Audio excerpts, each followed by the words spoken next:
Kani kadiga Batisi TV, mat pidang pek yaki kubor baman kasni, belawan rasha pida ka Orange Nissan Loom Sopo near Fire Brigade Shillong, ringkat bat ka eco-friendly enterprise, ki plakot nagbenta ki jingdon kam hakasong, bat kara karong. Director jangka North Eastern Indira Gandhi Institute of Health and Medical Sciences, NIGRIMS, Dr. P.K. Bhattacharya, haka arpo artrek mata bena jeleu arajar arpo, ula priya ka quarantine center, kebala mangkerpang na kebenta ki nongtrei jangka NIGRIMS, khamtam na kebenta ki tu ki nongtrei ki basumari ki nongpang COVID-19. Habakren bat ke Batisi TV, Dr. P.K. Bhattacharya, ula ang baki batre haki ceka sumar, bat habaki mi na ka ceka sumar, ngin wan ra shua yaki hangne, Handrei, kabaran kam kadai ban pen krek lupa. Bon kijing ki bang ya kendo la kadai hakaliang ka omdi ka boarding electric ki la tre sitam ban pen biang ki kamera ki long ki babiang bat ki donru ki kamera ki ba la pen krek lupa. Bat ki wei ki kamera ki ba on sa pen biang susyo hakini ki sngi banwan. Hakani ka sngi lai don rengkat ru deputy director jong ka NIGRIMS uba David Umdor bat ki wei de ki officer jong ka hospital.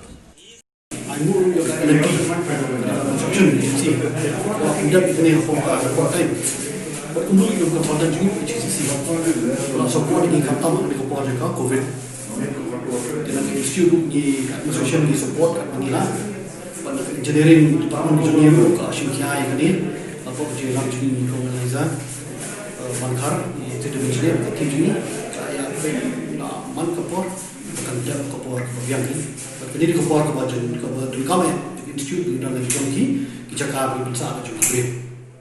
any new house when you enter you may realize that in this tap some water is not coming or something may be wrong, but those our team will be on the job and teething problems will be taken care of. But we are really indebted to L&T that they had problems of not having labor, staff, and with all that they put their best foot forward. So HSCC and L&T this effort, and we have been able to get these rooms. And you know, when there's shortage of funds, we have to try to see that every rupee is spent wisely. This is a permanent asset. Instead of paying off to hotels, etc., where no asset would be generated with the scarce resources, these are funds earmarked for something else, and we are using it and trying to get a facility in place. So we have to arrange for the food also. So we have a team that is going to arrange that. Again, for everything, first day, second day, you may have certain small issues, but hopefully we will take care of it. You see, planning, all planning, ultimately on the day of implementation, you may have some hiccups. And it is not very smart to say that, oh, that is a failure. Test runs, trial runs, that is the way any logical, rational person will know that test runs are important before we do anything. But this is there, and we are grateful that we could do this, and we are really happy because when people know that yes, you know, there is a fear, what if patients come, patients will be expected to come. This is a hospital that is going to cater to those people. So when people are having a facility, knowing that at a drop of a hat we can accommodate those extra surge, then it gives confidence for the people. We would have loved to have attached rooms, but these are not patients. These are not COVID patients. These will be the people who are going to stay because they either need to stay or may have to be spending the time before they go home. So if people are using a common facility, there will be a staged, you know, people don't come in together. So there will be an arrangement so that people come at different times and use the facilities and go back. So if 2 people at a time come for 2 different words or 3 people, so that you can have, the numbers are less and the same facility can be used. It is, if you don't have the luxury of attached toilets and hotels, but it is not to say that this is not appropriate. This may not be perfect, but this is definitely a system where if these 10 rooms and you have this with the staged ways, people come, the facility can be used safely. We have to learn to live safely. The basic thing is distancing, the basic thing is hand sanitizers, basic thing is masks. Institute ka long budan bo bang idon lagi jong ki hostel mentah di hostel ki project jo kan nursing hang ni gidon ko ba sanpho kamra ke benila bu ada ibu ara kling jingtia ro ini opa chispa kling jingtia kini kenyirap ki staff ki jongi ki budon kam ni ka quarantine ki ni keren bang ini rap bangin take care jong ki healthcare workers mara de ki pang healthcare workers sai kan yalam ni ka institute ki jongi tikini ki hostel bu ki mentah ni Mar bang gimla bangin shim shabar mar ka budget ngila abu ispa ka ministry adu mentar ni payo ni kaban ni sayo hi ndrai ngin penungkam lagi join ki facility ki bagi don hapo jo institute kana bakan reduce ka financial burden ki jongi pada baju ko por bagi beri ka long more comfortable within that campus but ni dubla ru bagi monitor na kalian jo institute ni dan ki committee bo fair kin monitor hi kita ki lu penungkam ka quarantine ki lu penungkam ki PPE suits mar ni habya kat kum central government ni habya kat kum ki standard protocol ke bagi issue ke ministry from time to time bagi long bounded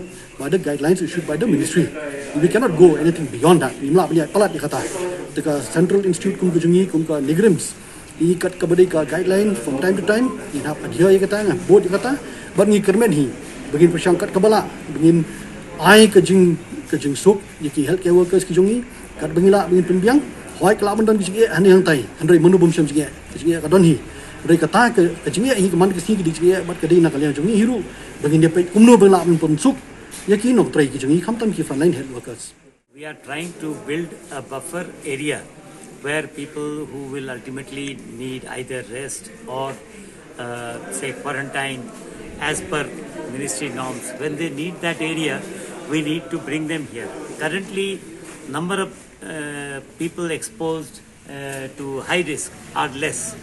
At any moment of time, we may have a surge.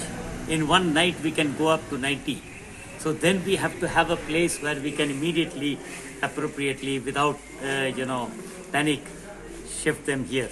So to have that housing ready, it takes time to build up the facility. And we didn't have this, but we requested L&T and HSCC, and they really put their best foot forward. There were many hindrances. They didn't have a water connection here. We needed to drill, but they set up a temporary connection from the campus on one side. Sewage connections were made. There was an electrical main burst at one point of time, so that needed a heavy repair.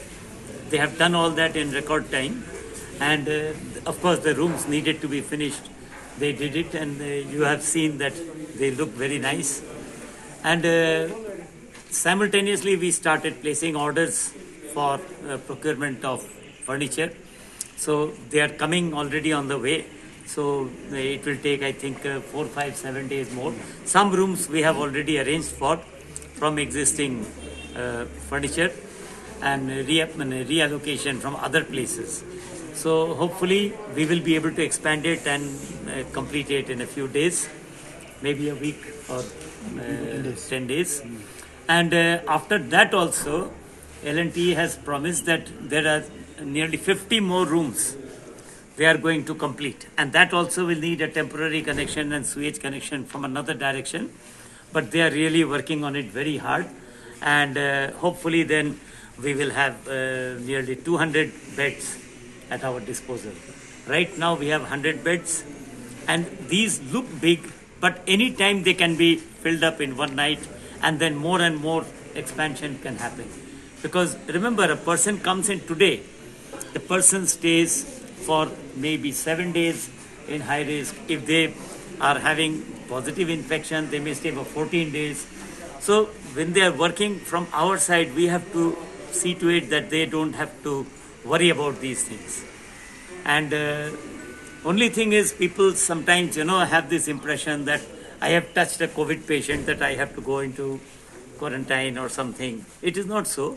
The protocols, they are decided by our ministry and the advisors, and we follow those advice, and we try to explain. We have already started today setting up a awareness program for reorientation. You hear something, but you don't take it inside, you don't understand it so well. And but when the second time it is explained, third time it is explained, you start really taking it in.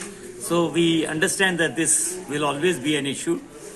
So our nursing team, they have started these classes, orientation programs for them, reorientation rather, and hopefully, we start to live with COVID. AIDS came at one time, people were scared of even standing near an AIDS person. Today you may be having dinner with a friend who is an HIV patient. Similar over here with COVID also, initially we didn't know what was the extent of the problem, how lethal was it, how infective was it. So gradually as we gain experience in the rest of the country, that information is collated in the ministry and it trickles down to us. So we follow those, and each state develop their own local scenarios, and some are protective, some are firefighting. If you go to a place like Maharashtra, if you go to Delhi, it is firefighting. In Meghalaya, we are privileged that we have very less cases. In fact, you can feel proud that the way the people of Meghalaya have conducted themselves by not flouting the norms. Today you have one of the lowest rates in the country. And they have come out with a behavioral change. The state government has come out with a behavioral change policy. That now you see all of us are with mask. Previously you had to convince people to put on a mask. Now everybody keeps on a mask because that has been internalized. We have understood that that is for our own good. As long as it is an order from somebody, we tend to rebel. But when we understand it is for our own, so behavior change is what the state of Meghalaya is propagating. And once this behavioral change happens, you will find that the fear will go down, the spread will become less, and we will have a very good control maintained throughout. Our request is that state government has talked to all the Gaonpuras, village admin, that the strengthened message and request to everyone is don't be afraid of people working in the healthcare sector. In this state, the picture is nothing less than rosy compared to the rest of the country. We will strive to maintain that and allow our healthcare workers to continue, go back home. Sometimes they say that we will not be allowed to enter home, but there is no reason that they should not go home. There are ways how we go home. After all, everybody has children. They are going and staying with their children while working. So how can there be a risk to others? There are ways how we go home, wash our hands, take off our shoes, go inside, take off change our clothes, put it in a bucket of soap water, have a bath, change our dress, come back, we are clear. And not only that, especially for Negrims, the COVID load is very low. People should understand that. And we appeal to all the localities, all the places that please welcome them home. They also need to go home and rest. They should be not unnecessarily kept outside. They should be allowed to rest, relax, and come back for duty fresh. They will miss their children.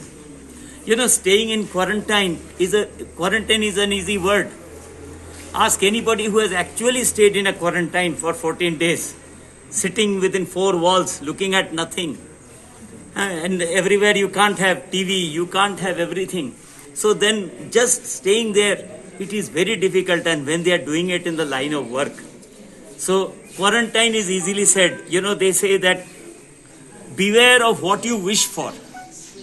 Beware of what you ask for. That should not become an impediment, a curse. So wishing for quarantine, going into mental depression, this is a very big component which people don't realize. As a society, we have to expand. We have to understand what is happening around us. We have to learn to live with COVID. Quarantine center is for those who require quarantine. Every one of them will get. Those who are meriting quarantine, we have a committee that says, okay, this is a high-risk person, must go into quarantine. We don't want to lose our healthcare workers.